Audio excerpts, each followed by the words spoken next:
Speaker open करो। हाँ ठीक है। तो सबसे पहले ये समझ लो कि वीडियो नहीं चल रही है।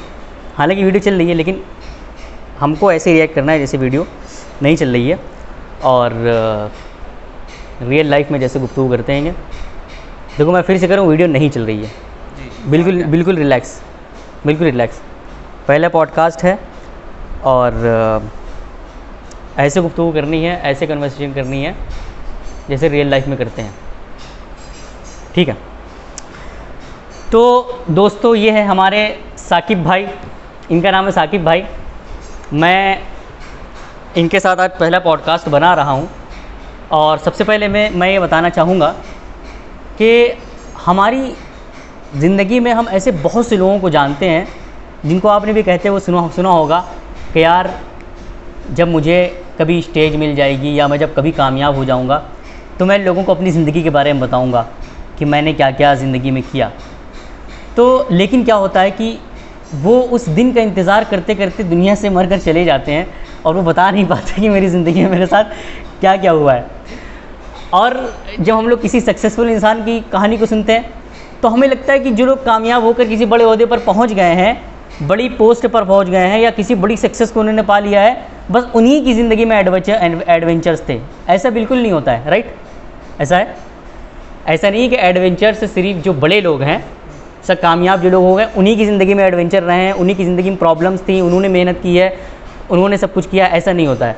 बसा औकात बहुत से लोग जिन्हें हम जानते भी नहीं, वो कामयाब नहीं होते हमारी नज़र में, या बहुत ज़्यादा पैसे वाले नहीं होते, लेकिन उनको भी ज़िंदगी में कुछ तजुर्बे होते हैं, उन्होंने भी अपनी ज़िंदगी में बहुत सारी प्रॉब्लम्स फेस की होती हैं। तो लेकिन वो उस दिन का इंतज़ार करते करते कि मैं एक दिन आएगा जब मैं लोगों को अपनी ज़िंदगी की कहानी बताऊंगा।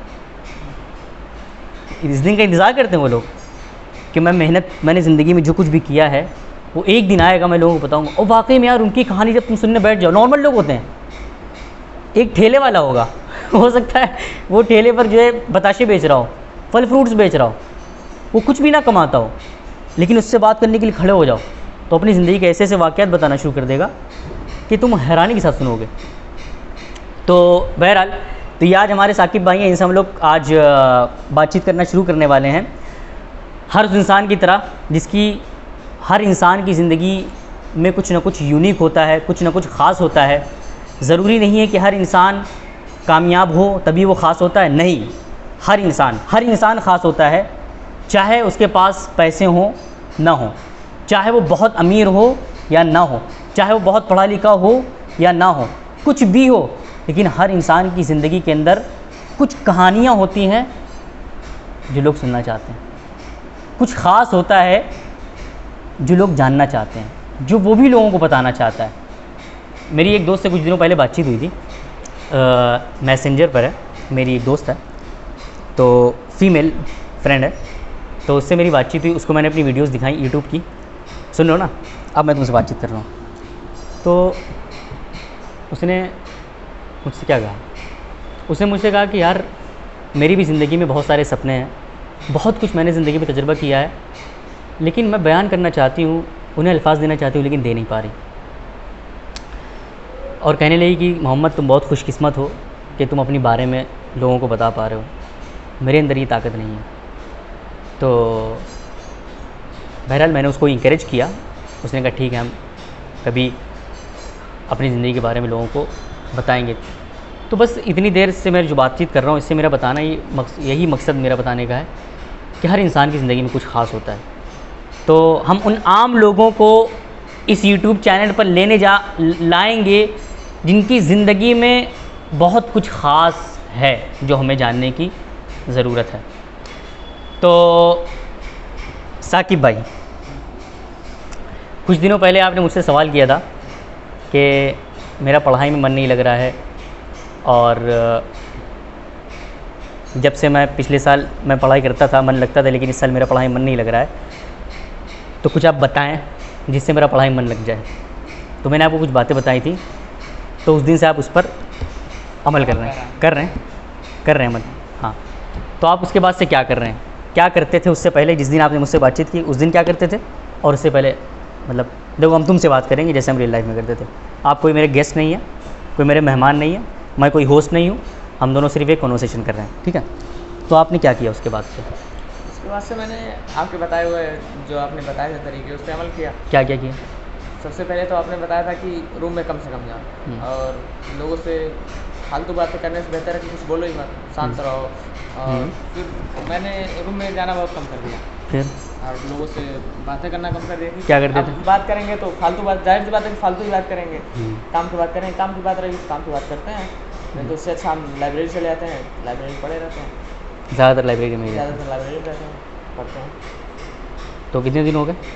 आज तकरीबन 5-6 दिन हो गए शायद। 5-6 दिन हो गए।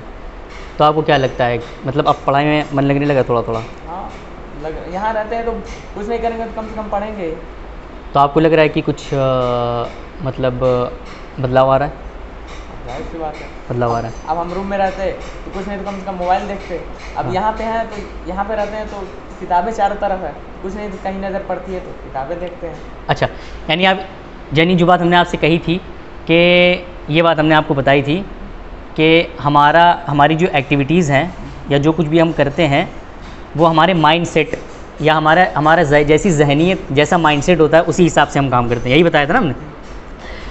फिर हमने कहा था कि ये माइंड सेट हमारा कैसे बनता है, तो हमने बताया था ये इन्फॉर्मेशन से बनता है। जैसी इन्फॉर्मेशन, जैसी नॉलेज हम अपने जहन में डालेंगे वैसा ही माइंड सेट बनेगा। जैसा माइंड सेट हमारा बनेगा, जैसी जहनीत हमारी बनेगी वैसे हमारे काम होंगे, ठीक है। एक और बात हमने बताई थी, हमने कहा था इन्फॉर्मेशन कहाँ से लेते हैं, तो हमने क्या बताया था, आम तौर पे इन्फॉर्मेशन के लिए कौन से सोर्सेज हम इस्तेमाल करते हैं? एक सोशल मीडिया है और एक आम नहीं, आम हालत हमारी पार्ट ऑफ बॉडीज़ में वो कौन से सोर्सेज हैं जिनको यूज़ करके हमारा माइंड इन्फॉर्मेशन कलेक्ट करता है? कान के ज़रिए, आँख और कान के ज़रिए, आँख और ठीक है। कान के ज़रिए। यानी जो चीज़ें हम देखते हैं वो हमारे माइंड में इन्फॉर्मेशन कलेक्ट होती है और जो हम सुनते हैं वो हमारे माइंड में इन्फॉर्मेशन कलेक्ट होती है। तो फिर हमने क्या बताया था आपसे कि अपने कान का और अपने आँख का सही इस्तेमाल करें। फिर हमने मिसाल क्या दी थी? गांधी जी वाली। गांधी जी, हाँ। अच्छा ठीक है, बहरहाल तो हमने क्या कहा था उसमें, गांधी जी ने कहा, क्या कहा था, बुरा मत देखो, बुरा मत कहो और बुरा मत सुनो। फिर हमने कहा था कि जो है ये इसमें बहुत गहराई है, तो जैसा हम देखेंगे और जैसा हम सुनेंगे वैसा ही हम बोलेंगे, वैसा ही हम करेंगे। तो सुनना और बोलना यही तो मैटर करता है। तो फिर हमने आपसे क्या कहा था कि अगर अपने सुनने और बोलने के तरीके को बदलना चाहते हैं, उसके थ्रू जो इन्फॉर्मेशन आपके माइंड में जा रही है, आपके दिमाग में जा रही है, उसको बदलना चाहते हैं तो क्या करना होगा, माहौल बदलना होगा। यानी आपके इर्द गिर्द जो चीज़ें हैं वो जैसी होंगी वही देखेंगे आप। आपके इर्द गिर्द में जो कुछ भी है वही देखेंगे, वही सुनेंगे। जब वही देखेंगे, वही सुनेंगे तो वही आपका माइंडसेट बनेगा, वही फिर आप वही बोलेंगे, फिर आप वही करेंगे। तो सारी चीज़ें जाकर कहाँ मिल रही हैं? माहौल से। इन्फॉर्मेशन के बाद कहाँ से जाकर मिल रही सारी चीज़ें? माहौल से। फिर आपने कहा भी हम लाइब्रेरी में जब आने लगे तो आप लाइब्रेरी में आते हैं, आप किताबें देखते हैं, आपकी आंखें क्या देख रही हैं? किताबें देख रही हैं। और इसी तरीके से मान लो कोई बच्चा यहाँ पर पढ़ रहा है बैठकर, आप उसको भी देख रहे हैं, तो आपकी आंखें इन्फॉर्मेशन आपको किस चीज़ की दे रही हैं? आपके जहन को पढ़ाई के ताल्लुक से, अच्छी चीज़ों के ताल्लुक से। तो आपने बताया कि जब हम लाइब्रेरी में आते हैं तो अपने आप मेरा पढ़ने का मन लग जाता है। तो यानी कि ये हमने एक्सपीरियंस किया कि नहीं पढ़ने का मन करता फिर भी यहाँ लिखने बैठ जाते हैं, और रूम में रहते अगर नहीं पढ़ने का मन करता तो फिर मोबाइल देखते हैं, मोबाइल चलाते। अब यहाँ नहीं पढ़ने का मन करता तो कम से कम कुछ लिखते हैं, मतलब कुछ पॉजिटिव करते हैं। यानी कि ये समझ लो कि पॉजिटिव जगह है तो पॉजिटिव एक्शन हो रहे हैं।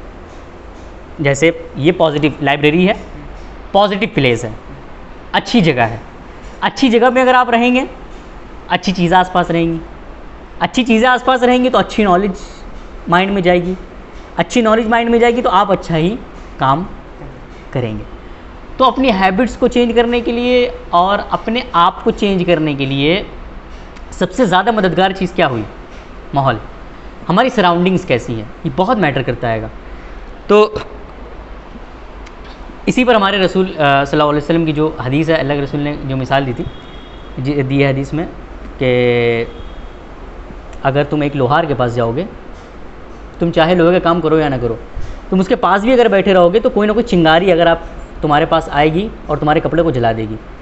और अगर किसी खुशबू बेचने वाले, किसी इत्र बेचने वाले, परफ्यूम बेचने वाले के पास जाओगे, वो तुम्हारा दोस्त होगा, उसकी सोहबत में रहोगे, उसके साथ हमेशा रहोगे, तो चाहे तुम खुशबू लगाओ ना लगाओ, उसकी खुशबू आ जाएगी। उसकी दुकान में बैठे बैठे खुशबू तुम्हारे अंदर आ ही जाएगी। तो कितनी ज़बरदस्त मिसाल है यार लोहार की और परफ्यूम बेचने वाले की। इसी तरीके से तो इतनी बातों से ये चीज़ हमें पहले, हालांकि मैं इस पर थोड़ा बिलीव नहीं करता था, लेकिन इस पर मैंने बाद में और गौर किया कि कितनी ज़्यादा बिलीवेबल चीज़ है ये। तो वाकई में यार सराउंडिंग्स को हमें सही करना चाहिए अपनी। यार हम हमारे इर्द गिर्द क्या चीज़ें हैं, सिर्फ इंसान नहीं, चीज़ें भी। यानी कि हमारे घर में अगर इस तरह के फ़ोटोज़ लगे हों जिसमें अच्छी अच्छी बातें लिखी हों, हमारे घर में अगर फ़ोटोज़ ऐसे लगे हों जिनमें अच्छे अच्छे बड़ी बड़ी शख्सियतों के बारे में लिखा हो, उनके फ़ोटोज़ हो, तो वो भी असर करती है भाई।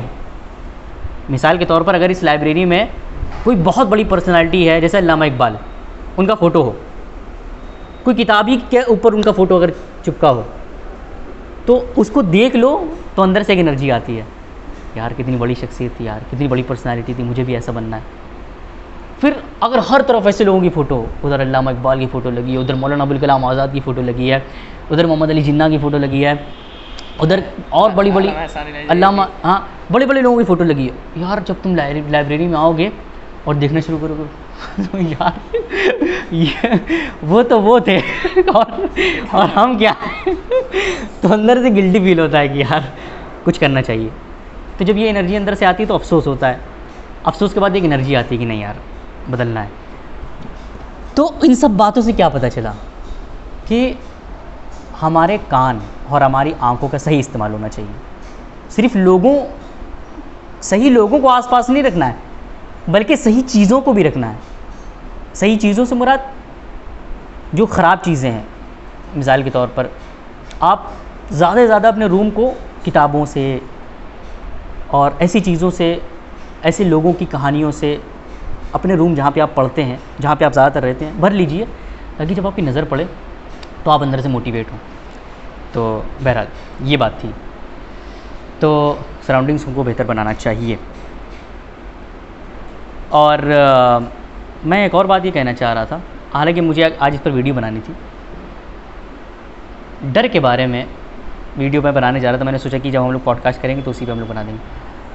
आपको डर लगता है? हाँ लगता है डर। किस चीज़ से? लगता है, किस चीज़ से डर लगता है? कोई चीज़ अचानक आ जाए तो उससे डर लगता है। अंधेरे से डर लगता है? अंधेरे से उतना नहीं लगता है, नहीं। लेकिन अब अंधेरे में जा रहे हैं, कोई आके डरा दिए, कोई सामने से आ गया तो डर तो लग ही जाएगा। नहीं, जैसे अगर रात में 2 बजे आप उठें, आपकी आँख खुली और आपको टॉयलेट जाना है, वॉशरूम जाना है, पूरे हॉस्टल में कहीं भी लाइट नहीं जल रही, हर तरफ अंधेरा है, अब आपको बाथरूम जाना है, तो चले जाएंगे आप? चला ठीक है, बाथरूम चले जाएंगे।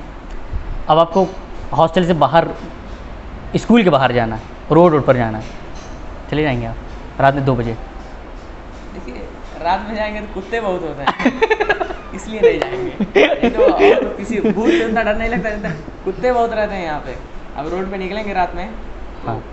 भौंकते बहुत हैं सब, इसलिए डर लगता है। नहीं तो और अच्छा ठीक है, भूत ऊत से किसी दिन हम जाएंगे आपके साथ और रात में हम लोग निकलेंगे 2 बजे बाहर गली में जहाँ कुत्ते होते हैं, और हम दोनों निकलेंगे और आप देखेंगे कि कुत्तों ने नहीं भौंका और हम लोग आराम से निकल गए। आपने ये चीज़ देख ली। अब दूसरे दिन क्या आपकी थोड़ी हिम्मत पड़ेगी जाने की, क्योंकि आप एक दिन जा चुके मेरे साथ और आपने देखा कुत्ते यहाँ नहीं भौंकते हैं, सब अपना अपना काम करते रहते हैं गली में, हैं कुछ नहीं कर रहे थोड़ा। तो पहले दिन के मुकाबले में दूसरे दिन डर थोड़ा कम लगेगा। हाँ जाहिर सी बात है। जब क्यों, नहीं ऐसा भौंके- क्यों हुआ? वो लोग जब जाके हम किसी के साथ देखेंगे वो लोग भौंक नहीं रहे हैं, हाँ मतलब हमें अंदाजा ये होगा कि ये लोग कुछ करेंगे नहीं, अगले दिन जाने की कोशिश करेंगे। यही मैं बताना चाह रहा था, हर चीज़ इन्फॉर्मेशन पर आकर गिरती है। अभी हम लोग ने मोटिवेशन की बात की थी, वहाँ पर भी इन्फॉर्मेशन और मालूमात, यहाँ पर भी इन्फॉर्मेशन है। पहले आपको इन्फॉर्मेशन ये नहीं थी कि ये कुत्ते नहीं भौंकेंगे और आपको लग रहा था कि भौंकेंगे, ठीक है, इसीलिए आपको डर लग रहा था। लेकिन एक बार जब आप निकल गए मदरसे के बाहर और आपने देख लिया कुत्ते नहीं भौंक रहे हैं, तो इन्फॉर्मेशन क्या आ गई जहन में कि नहीं भौंकेंगे। पहले क्या इन्फॉर्मेशन थी आपके जहन में भौंकेंगे कि भौंकेंगे, अब क्या आपके जहन में इन्फॉर्मेशन है नहीं भौंकेंगे। कि नहीं भौंकेंगे। पहले डर क्यों लग रहा था? उस इन्फॉर्मेशन की वजह से डर लग रहा था जो दिमाग में बैठा जो दिमाग में बैठी हुई थी कि कुत्ते नुकसान पहुंचा देंगे, वो दौड़ा लेंगे। बाद में जब कुत्तों ने नहीं दौड़ाया, नहीं भौंका, तो इस इन्फॉर्मेशन ने आपको रिलैक्स किया और आपको हिम्मत दी अंदर से। इन्फॉर्मेशन सबसे अहम चीज़ यही है, हमको लगता है सबसे अहम चीज़ यही है। अब इसी पर हम थोड़ा सा बताना चाहेंगे। डर के ताल्लुक से जो सबसे मैंने बहुत ज़्यादा सोल्यूशन ढूंढने की कोशिश की डर के बारे में। बहुत से लोगों को अंधेरे से डर लगता है, मतलब वो अंधेरे में नहीं निकल पाएंगे, अकेले नहीं निकल पाएंगे। मुझे भी अंधेरे से बहुत डर लगता था पहले। तो जब मैं अंधेरे में निकलता था तो मैं सोचता था कि यार, मतलब खुद को हिम्मत देने के लिए मैं सोचता था कि यार अंधेरे में निकलो या उजाले में निकलो, अगर किसी जानवर को काटना ही होगा तो काट ही लेगा। अंधेरे में निकलो या उजाले में निकलो, अगर कोई भूत प्रेत अगर होगा ही होगा, तकलीफ़ पहुंचाना चाहेगा तो पहुंचा देगा, तुम्हें कौन बचा लेगा। मिसाल के तौर पे आप किसी मैदान गए हो, किसी मैदान में खड़े हो जहाँ पर कोई भी नहीं है करीब करीब, और वहाँ पे उजाला है, तो आपको डर लगेगा? नहीं डर लगेगा। और आप उसी मैदान में रात में चले गए हो जहाँ पर कोई नहीं है आसपास, डर लगेगा? देखिए, दिन में भी कोई नहीं है, रात में भी कोई नहीं है, सिर्फ डर डार्कनेस से लग रहा है। क्या डार्कनेस काटती है? अंधेरा तो नहीं काटता। अंधेरा कुत्ता होता है क्या? अंधेरा सांप होता है? तो यार, सांप को अगर काटना होता तो उजाले में दिन में भी काट सकता था ना? काट सकता था, क्योंकि आसपास कोई नहीं है, दूर दूर तक कोई नहीं है, आप खाली मैदान में हो, लेकिन आपको वहाँ डर नहीं लग रहा है। हालांकि अगर सांप को काटना हो तो काट सकता है वहाँ भी, कुत्ते को काटना हो तो काट सकता है, कोई अगर शेर आ जाए वहाँ पे आपको खाना चाहे तो खा सकता है, आसपास कोई नहीं है। लेकिन रात में ही आपको क्यों डर लग रहा है? तो इससे क्या पता चला? आपके जहन में बचपन से आपके माँ बाप ने, आपकी सोसाइटी ने इन्फॉर्मेशन डाली है कि रात में डर लगता है, रात में भूत आते हैं, रात में ज़्यादा नुकसान होता है। मतलब रात के ताल्लुक से जो डार्कनेस है उसको इतना डेंजर, इतना हॉरर बनाकर सोसाइटी ने पेश किया बचपन से कि हम लोगों को बजाय इसके कि अंधेरे में आने वाले जानवरों डर लगे, अंधेरे से ही डर लगने लगा। बजाय इसके कि हम लोगों को जो अंधेरे में चीज़ें आती हैं उनसे डर लगे, हम लोग अंधेरे से ही डरने लगे। अंधेरा काट थोड़ी रहा है यार। कंबल के अंदर सो रहे हो, अंधेरा नहीं है कंबल के अंदर, अंधेरा है। डर क्यों नहीं लग रहा? जैसे बाहर का जो अंधेरा है ना, उसके मुकाबले में कम अंधेरा है। हाँ। जैसे उसमें डर लगना चाहिए, हाँ। और लगना चाहिए डर इसमें भी। लेकिन जब बाहर का डर देख रहे हैं ना, जैसे मान लीजिए कंबल में है और कंबल के बाहर रूम में है, तो जो रूम का डर है ना, उसके मुकाबले में कंबल का डर कम है, इसलिए वहाँ डर नहीं लगता है। कंबल के अंदर ऐसा लग रहा है कंबल हमने ओढ़ लिया है अंधेरे में। पहली बात तो रूम में और भी लोग हैं, तो भूत उठाएगा तो संभाल लेंगे लोग, मेरे भाई बहन अम्मी अब्बू, और अगर कुछ नहीं तो हमने कंबल ओढ़ लिया है, तो शेर अगर आ भी जाएगा तो देख कर कि यार कोई कपड़ा उपड़ा पड़ा ही चले जाएगा। कुछ ऐसी फीलिंग्स आती हैं। तो हमने बहुत कुछ सोचा है इसके बारे में कि क्या सोल्यूशन हो सकता है। लास्ट में सिर्फ और सिर्फ एक ही सोल्यूशन समझ में आया, डर को ख़त्म करने का। डर को ख़त्म करने का सिर्फ और सिर्फ यही सोल्यूशन है कि आप डर का सामना करो, बस। अंधेरे से डर लगता है, मिसाल के तौर पे आपको रात में हॉस्टल से 2 बजे निकलने में डर लग रहा है, मैं आपसे कहूँगा आप आज निकलो, डर लगेगा। निकल के देखो आप एक बार। जब आप निकल कर वॉशरूम जाओगे और अपनी ज़रूरत पूरी करके वापस आकर अपने रूम में लेट जाओगे, दूसरे दिन डर ज़्यादा लगेगा कम लगेगा? क्यों कम लगेगा? क्योंकि आपने पहले दिन ये देख लिया कि नहीं यार वो सब वहम था, कुछ भूत वूत नहीं था। और इन्फॉर्मेशन क्या चली गई आपके माइंड सेट में, जहन में? वो तो कुछ नहीं है, कुछ नहीं होता है, वहम था, वहम दूर हो गया आपका। दूसरे दिन कम डर लगेगा। आप दूसरे दिन फिर हिम्मत करके, थोड़ा डर था लेकिन हिम्मत करके गए, कुछ नहीं हुआ, भूत नहीं आया, किसी जानवर ने काटा भी नहीं, कुछ नहीं हुआ। अब तीसरे दिन अब जाएंगे, यार तुम दौड़ते हुए चले जाओगे। चल यार कोई दिक्कत नहीं है। तो जब मैंने सर बहुत गौर किया तो मुझे ये समझ में आया कि डर को ख़त्म करने का सिर्फ और सिर्फ एक ही रास्ता है, सामना करो डर का। तुम्हें कुत्ते से डर लग रहा है कि रात में भौंकेंगे? मैं कह रहा हूँ सामना करो।